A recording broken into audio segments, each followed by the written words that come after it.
Welcome to the Recovery Daily podcast. I'm your host, Rachel Abassi. I'm a grateful recovering alcoholic and stroke survivor. Autumn is here again. She is becoming a regular. I'm going to make room for her. She is not sitting on my shoulder. I'm sitting on this couch where there's a nice big place for her to lay. She adds a sort of je ne sais quoi to the episode now, doesn't she? She's going to get comfortable. Here we are. Yay. Thank you, Autumn. Thank you. I am posting a video of Autumn and I dancing on YouTube. So if you want to take a look at that, I'm posting it shortly. I'm trying to come up with a name. So I sent a message to my kids saying, what do the kids say these days when they say somebody can dance? Because I need to make sure it is effective on SEO. So I hate to not have the camera on her. She's so beautiful. I'm sweating and yesterday was a big day. So today's going to be just resting. I think I might paint a picture. I bought some tiny little uh what are they called? Canvases. They're like I think 2 inches by 2 inches or something like that. They're pretty small. And you lifetime listeners know that I've been painting pill bottles. Um, I have a neighbor who moved to Portugal.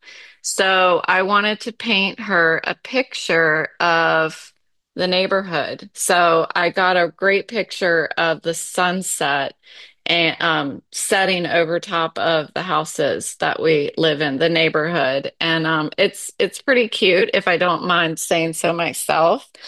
So I'm going to paint that. I think I'm going to start that today. So that'll be a nice relaxing activity for the day. Autumn's just going to relax here. She's so cute. Boris is on the floor snoring.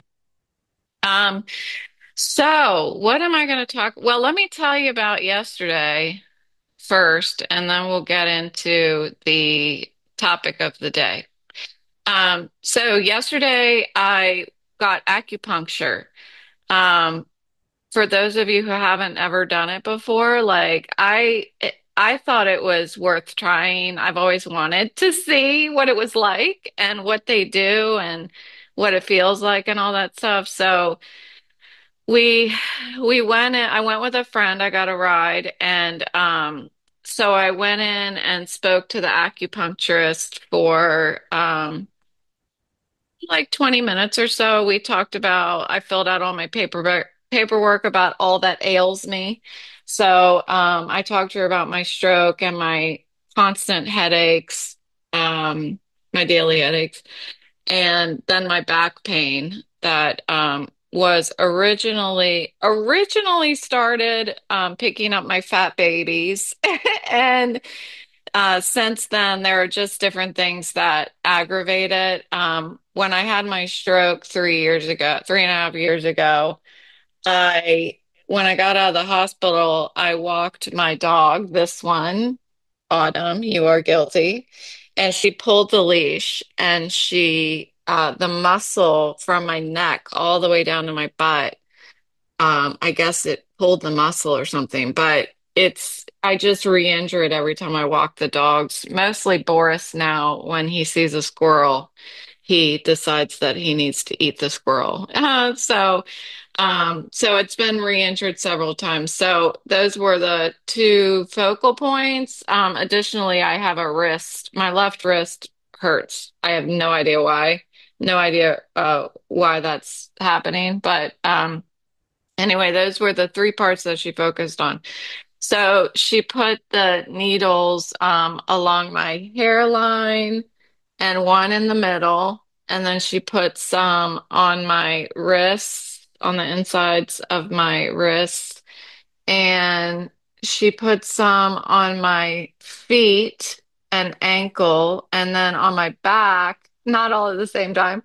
On my back, she put them down my spine. And then over on the right-hand side, there were several of them. And then you just lay there. So there were two. the session was broken into two parts. One part I was on my stomach and she did the back. And then the second part I was on my back and she did the front side. So what did I feel? It felt like a little itty bitty. She's gone. She's gonna go lay in the bed now, I think. It felt like a little prick, you know, as it broke the skin, but then it went away. Like you couldn't feel it anymore. So, except for one of them, it hurt and it didn't stop hurting. So she ended up taking that one out. I don't know if it went in to something or went too deep. I don't know. But it doesn't hurt now. Like as soon as she took it out, it didn't hurt anymore. So, do I feel any different? No, I don't feel any different. Was it relaxing? Yes. Um, I feel like it was relaxing because that's the most still my body has been in years, because I didn't want to move because I had needles, you know, hanging out of me. So, so it was very relaxing. Then there was like meditation music, playing in the room. And when I was on my stomach, the lights were on, but then when I flipped onto my back, she turned off the lights, and that was really nice.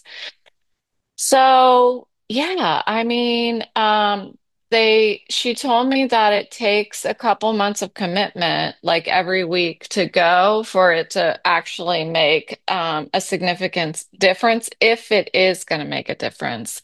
And as much as I would love to commit myself to that, it's a lot for me to ride in the car for a half an hour to get somewhere. I mean, it's probably like 20 minutes there and 20 minutes back, and that's a lot for me. When I'm riding with somebody that I'm not normally riding with, I tend to open my eyes more because I don't have that like trust, you know. When I ride with my husband, I'm able to just shut my eyes, and for the most part, I don't open my eyes, but I still uh, do sometimes. Like if the car stops too hard or takes a turn, like I can't help but open my eyes. But I'm practicing. So I don't think I'm going to go back. Not because it wasn't a pleasant experience, but because, you know, if I'm just being honest with myself, I can't commit to that. But it was cool, and it's something I've checked off my list of stuff I've always wanted to try. So that's cool. And then after that, so she then immediately after that dropped me off to have lunch with some family members. And I was an hour early, so I went and had a chai latte, and that was cool. I've only had a chai latte once before in my life, and I didn't like it, but this time it was delicious. So I sat by myself and I listened to my book, and I drank a chai latte and sat outside. And then I went over to the Walgreens and bought some greeting cards so that I can increase my inventory of cards I can send to people. And that by then I walked over to the restaurant. This was all like in the same outdoor mall. I walked over to the restaurant. By then I was feeling a lot of like just off, it's not off balance. It's almost like I got off of a roller coaster that I just rode 10 times and my head was banging around. That's what it felt like. That's what it feels like now. So I just walk over there with my sunglasses on that have the peripheral blocked. I have like these leather uh, flaps that I bought that you can hook to your glasses so it blocks the peripheral, and those help with my vestibular issues and my nausea, just because it minimizes the amount of movement that I see. So I just like looked right straight ahead at the restaurant sign and I just tried to walk without looking around. So I got to the restaurant about 20 minutes early. Again, I just sat there at the big old table by myself and just listened to my book and looked at the menu as much as I could, look at the menu and picked out what I wanted. And then my family came and it was so wonderful. Like I cannot even put to words how great it was. I had seen a couple family members that I really, really wanted to see and it felt good and they were just so complimentary to my recovery. And I said they gave me like a just talked about how inspirational I have been um, since getting sober and in my stroke recovery. And I felt like went on and on about how much they admire what I've done and how strong I've been. And of course, I'm not the best at taking compliments. So my response was, that's why I invited you all here so that you could just compliment me. But I did say thank you, and it means it really, really means the world to me to have that noticed, you know? I mean, I don't need it. I don't need that encouragement, but man, doesn't it feel good to have that encouragement? So, it was really, it filled my heart to be there. It really did. So, so then I came home and yeah, what did I do? I mean, I just hung out. I hung out. Um, so I'm feeling a bit rough today. Last night I was dying for my dogs to sleep with me, which always keeps me up a little more during the night, but I just needed cuddle time last night, so they both were in my bed with me. Usually they sleep in their crates, aka dens. That's what I call them. So here we are, they're sleeping, and I am up and living my life. So that's not very fair, is it? So that was my day. I'm going to rest a lot today. And thank you so much for showing up and hitting play.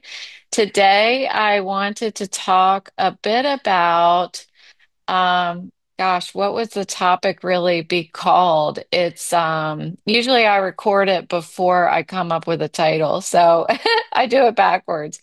But really, I wanted to talk about like the suffocating fear that I felt when I was drinking. And really, if I were to translate that over to my stroke recovery, I did have suffocating fear after my stroke. So I'll talk a little bit about that. And hiding, that suffocating fear makes me want to hide. And I have to do the opposite in order to live this lifetime of daily living. So, so that's the topic. What I was thinking of early this morning was how I remember vividly before I even acknowledged that I was an alcoholic or even had a seed that was planted that I might be an alcoholic.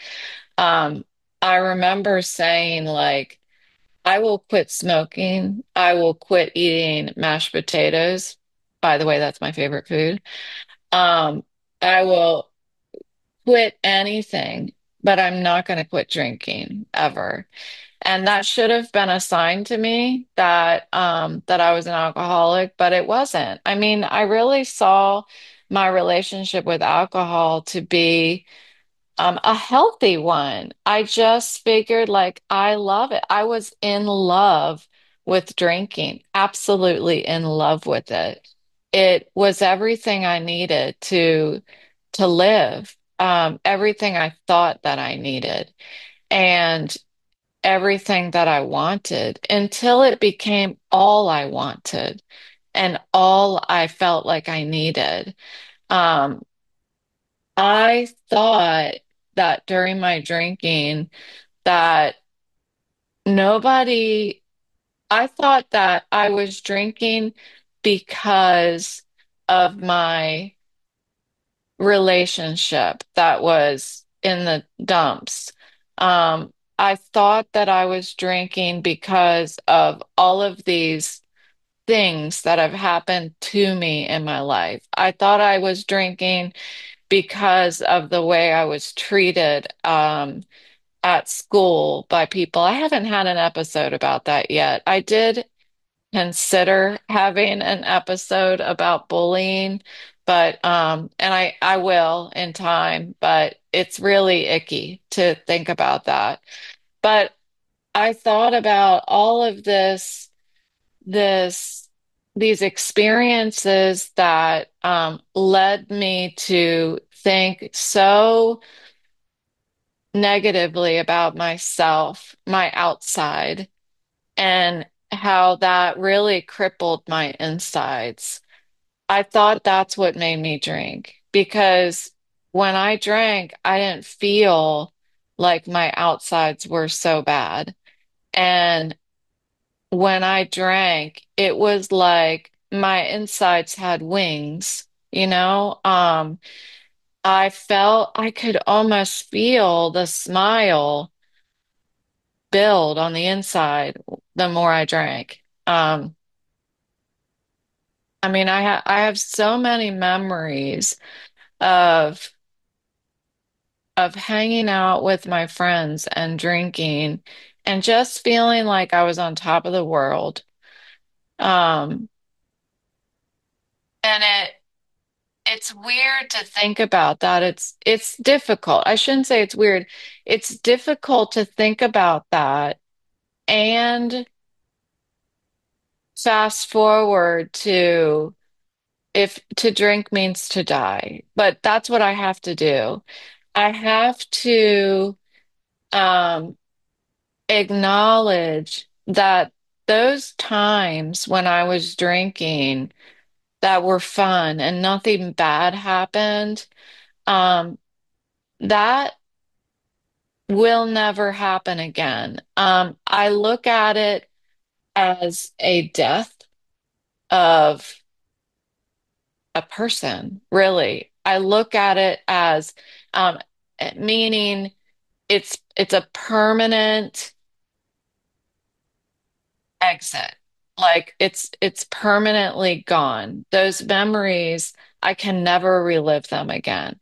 And I have to understand that. I have to fully 100% believe that my life became unmanageable. That is step one. Um, I can look back and see times when I was drinking and my life was not unmanageable. And I hear folks that come into the program and they say that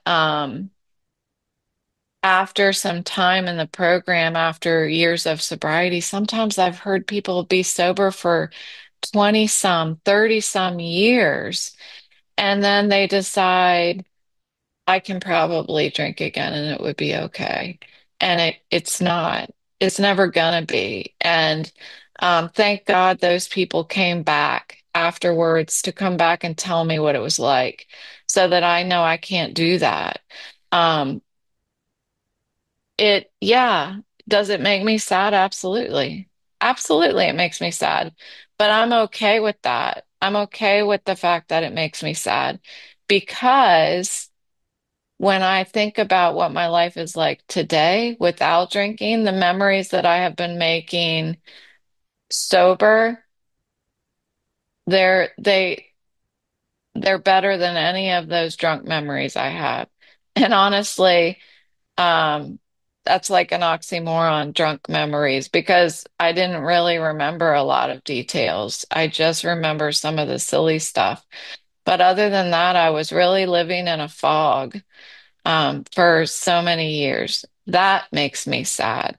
That makes me more sad than the fact that I can't drink anymore and wrestle with my friends or whatever, crazy stuff I would do. It makes me more sad that I missed out on so many experiences because I was drinking. There is like this layer that that this layer of joy that is visible and I'm able to feel it when I'm not drinking and numbing. You know, I'm more present. It's like my senses are hyper aware when I'm not drinking. It's not like they are. They are. They're to the capacity that they can be because I'm not numbing them with alcohol. Um, and that brings me to the idea that I want sobriety more than I want to drink. If you can hear Autumn barking, sorry. I don't think you can because Apple does a great job of drowning noises out. But I'll listen back and see if you can. Anyway, I want sobriety more than I want to drink. I never imagine. I can't even tell you. I never imagined a day that I wouldn't want to drink. It's crazy to me. Um, I don't and I don't let a thought of drinking come into my mind. Like I don't sit in that at all. It's dangerous. So back to like thinking about times when I had a friend of mine that I just loved to drink with. We were BFFs. And one of our favorite things to do was to start wrestling. When we were totally hammered, we would start wrestling. I mean, to the point where we were moving furniture and stuff. It did not go over well with the husbands, but it was one of my favorite things because we were just so carefree.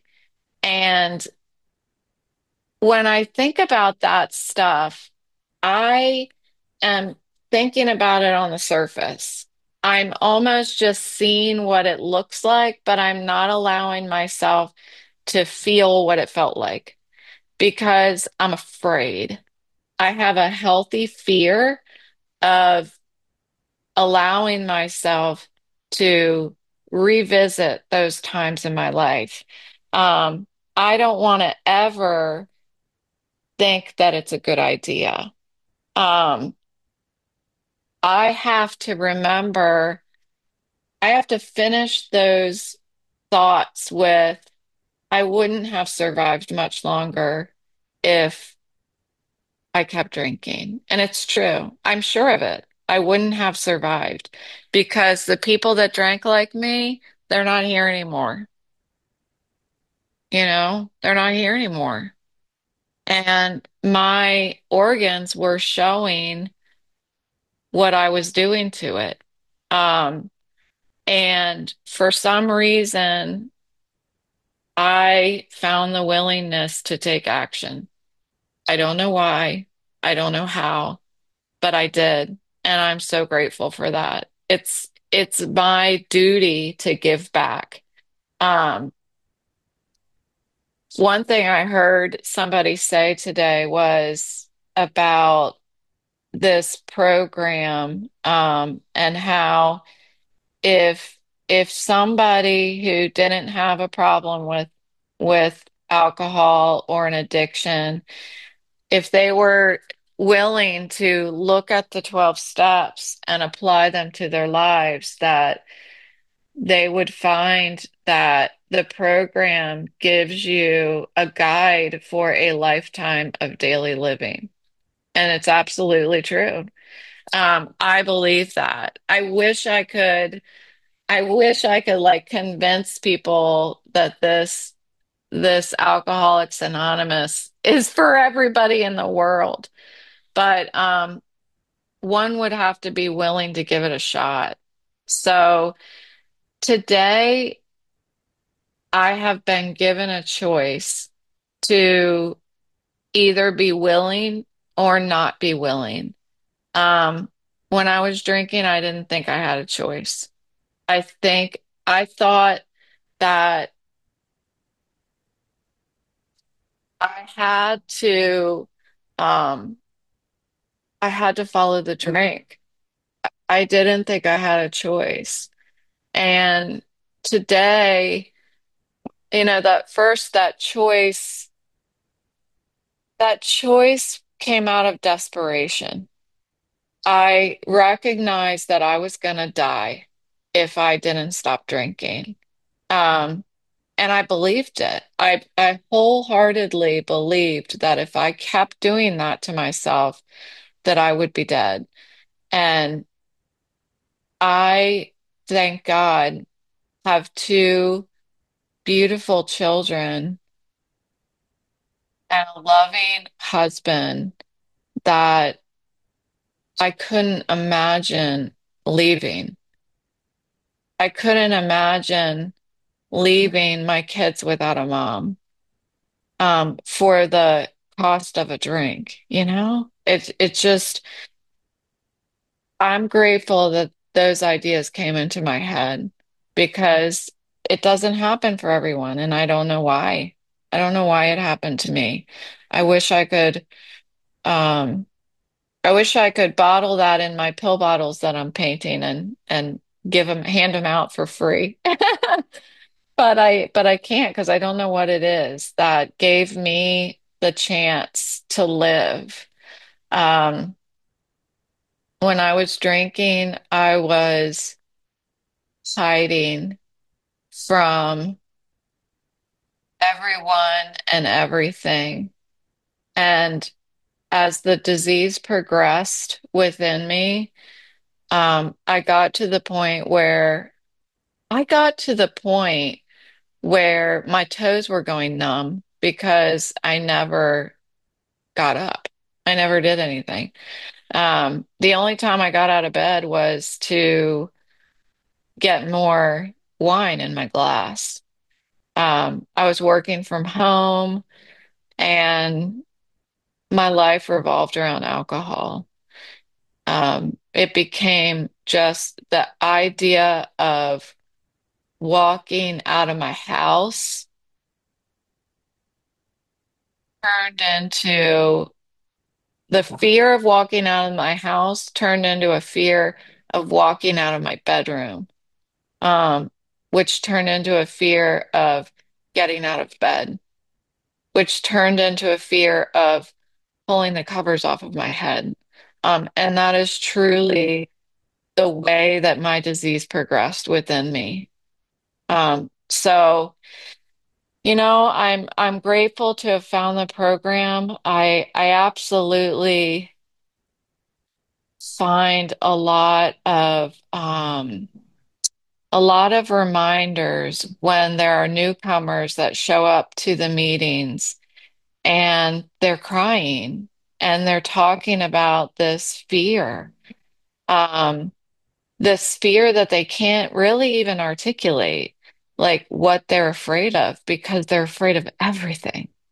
They're afraid of life, and that's why they were drinking.